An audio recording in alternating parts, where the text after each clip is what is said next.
नमस्कार दोस्तों, आपका स्वागत है लियो इंग्लिश हब के और एक लेक्चर में। और आज हम सीखने जा रहे हैं 11वां tense, continuous perfect past tense.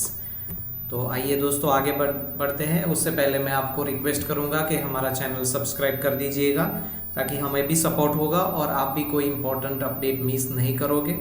और जो व्यूअर्स नए हैं उनसे भी मैं रिक्वेस्ट करूंगा कि वो पहले लेक्चर से शुरू करेंगे तो बहुत ही अच्छा इफेक्टिव इंग्लिश कम्युनिकेशन, जैसा हिंदी आता है वैसा ही लिखना और बोलना आप सीख सकते हैं इंग्लिश में। तो आइए आगे बढ़ते हैं। और कुछ कंप्लेंट्स के बारे में भी मैं बात करूंगा। तो कुछ कंप्लेंट्स ईमेल पर मुझे मिले हैं कि शुरुआत के लेक्चर्स, खास करके 1 से 10 नंबर के लेक्चर्स की वीडियो क्वालिटी अच्छी नहीं है, लेकिन वो शुरुआती समय पर अनुभव नहीं था, मुझे कम था अनुभव और वीडियो मेकिंग में ये मिस्टेक्स रह गए हैं। तो वो आपका सहकार मुझे चाहिए उसके बारे में। लेकिन कंटेंट मैं आपको कहूँगा कि वो 100% बहुत ही इम्पोर्टेंट है, बहुत ही अच्छा है कंटेंट। आप शुरुआत से एकदम जीरो से शुरू कर सकते हैं और अच्छे से अच्छा आप एक कंसेप्ट क्लियर कर सकते हैं। तो आइए दोस्तों आगे बढ़ते हैं। अभी पॉजिटिव और negative formula continuous perfect past tense का आपकी स्क्रीन पर अभी है। पॉजिटिव में है subject plus had plus been plus verb ING plus object, और नेगेटिव है subject plus had plus not plus been plus verb ING plus object. आप लिखते जाइएगा, जैसे जैसे आपको इन्फॉर्मेशन स्क्रीन पर दिख रही है वैसे ही आप लिखते जाइएगा। और आज टोटल मैं 10 सेंटेंसेस आपको देने जा रहा हूँ। वो भी कोहेसिव है, उनके अंदर उनके बीच में कुछ ना कुछ कोरिलेशन है। तो आपको भी ऐसे ही प्रैक्टिस करना है, ऐसे ही सीखना है। जो नेचुरल कम्युनिकेशन हम हिंदी में करते हैं वैसा ही कम्युनिकेशन हमें आना चाहिए और यही हमारा मिशन है।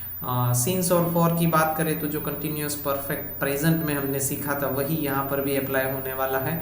और अगर व्याख्या की बात करें इस टेंस की तो आप लेक्चर 8 से देखें। वैसे तो शुरुआत से ही देखना चाहिए लेक्चर नंबर 1 से, तो कुछ भी मिस नहीं करेंगे आप। लेकिन फिर भी अगर आपको जाना है डेफिनेशन के लिए रिफ़र करना है तो लेक्चर नंबर 8 देख सकते हैं आप। तो लिखते जाइएगा दोस्तों, मैं आगे बढ़ रहा हूँ प्रैक्टिस सेंटेंसेस की ओर। पहला प्रैक्टिस सेंटेंस, ये सेंटेंसेस ये ऐसे बनाए हुए हैं कि ये एक स्टोरी के रूप में आएंगे तो आपको भी अच्छा लगेगा। और ऐसे ही हमें आना चाहिए कम्युनिकेशन, लिखना हो या बोलना हो। पहला सेंटेंस, मैं पहली कक्षा से मेरे गांव की स्कूल में पढ़ाई कर रहा था। क्रिया कुछ समय से हो रही थी, ऐसी डेफिनेशन है। और सारे सेंटेंसेस इस टेंस के डेफिनेशंस के कंफर्मिटी में ही होने चाहिए।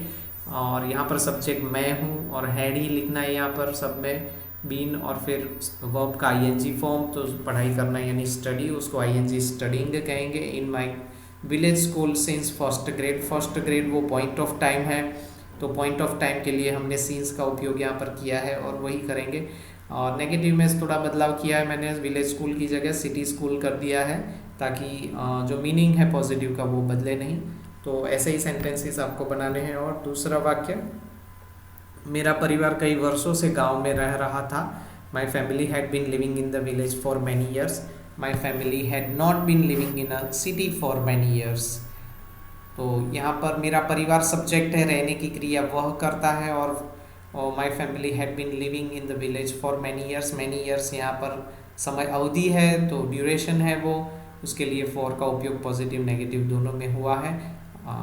तीसरा सेंटेंस, मेरे पापा गांव में 1955 से 95 से खेती बाड़ी कर रहे थे। My dad had been farming in our village since 1995।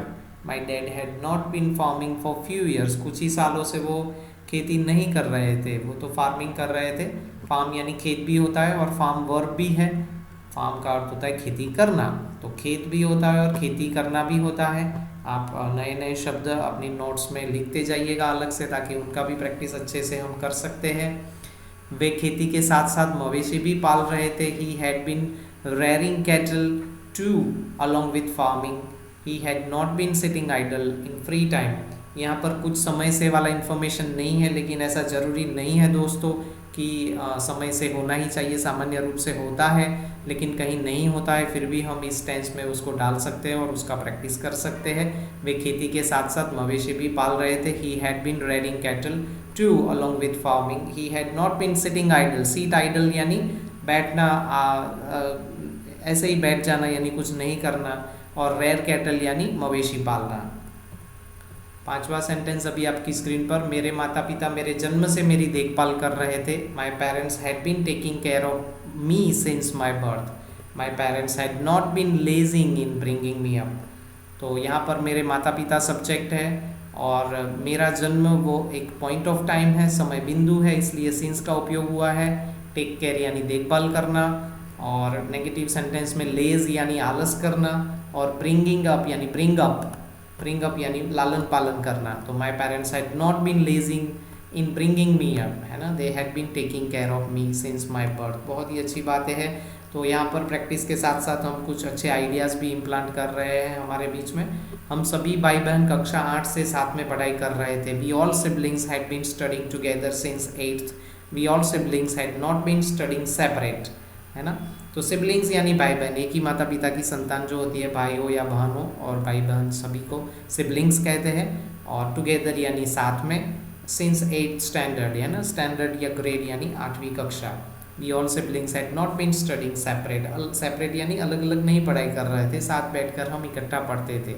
हमारी स्कूल हमें कक्षा 5 से अंग्रेजी पढ़ा रही थी। तो कई स्कूलों में ऐसा होता है कि इंग्लिश सब्जेक्ट अभी तो पहले स्टैंडर्ड से ही शुरू हो जाता है, लेकिन पहले ऐसा होता था। तो ये पास्ट की बात है।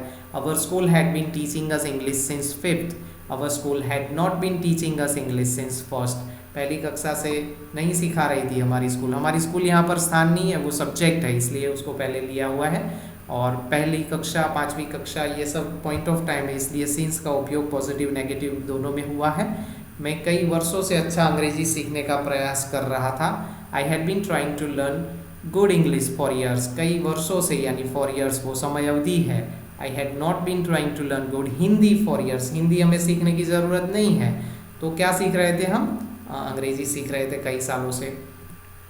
मैं पिछले कुछ समय से अच्छा ऑनलाइन कोर्स ढूंढ रहा था। ये भी मैं कर रहा था कि भी कुछ अच्छा ऑनलाइन कोर्स मिल जाए, यूट्यूब पर फ्री में कुछ सीखने को मिल जाए। तो I had been looking for a decent online course for last some time. पिछले कुछ समय से यानी फॉर लास्ट सम टाइम। और 10वां वाक्य, मेरा दोस्त मुझे लंबे समय से लियो इंग्लिश हब देखने को कह रहा था। My friend had been advising me to watch the Leo English hub for a long time. तो लंबे समय से यानी फॉर अ लॉन्ग टाइम, और मेरा दोस्त यहाँ पर सब्जेक्ट है, और कह रहा था यानी वो सलाह दे रहा था, है ना। तो आइए दोस्तों, आज का लेक्चर आपके लिए बहुत ही इंफॉर्मेटिव रहा होगा। आप हमारे लेक्चर को लाइक करना मत भूलिए, और हमारी चैनल को भी सब्सक्राइब कर दीजिए। अपने परिवार और दोस्तों में भी शेयर कीजिए। आज जुड़ने के लिए आपका बहुत बहुत धन्यवाद दोस्तों।